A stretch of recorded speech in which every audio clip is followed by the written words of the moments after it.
Good morning. Yes. 4, right? Thank you. Let me get it for you. Yes, please. There you go.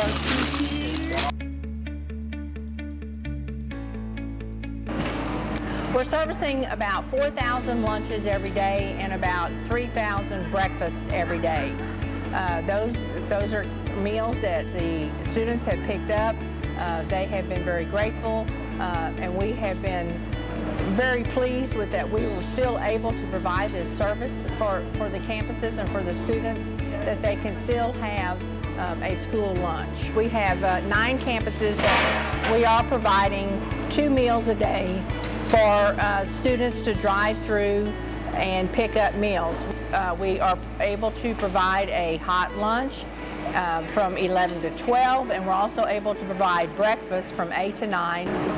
Our participation at the campuses has increased every day. It has been a great service to the parents and to the students to be able to still get foods that they're familiar with.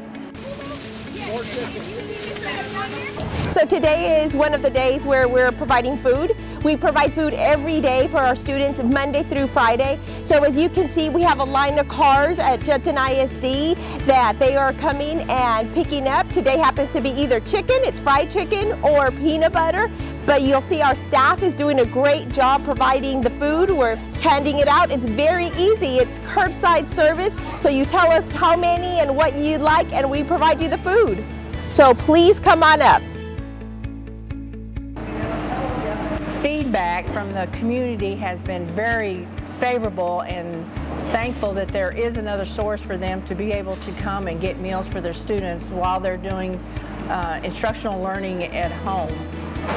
The Child Nutrition Department is excited to be able to provide this service during the school closure. So please come out, please come through the campuses.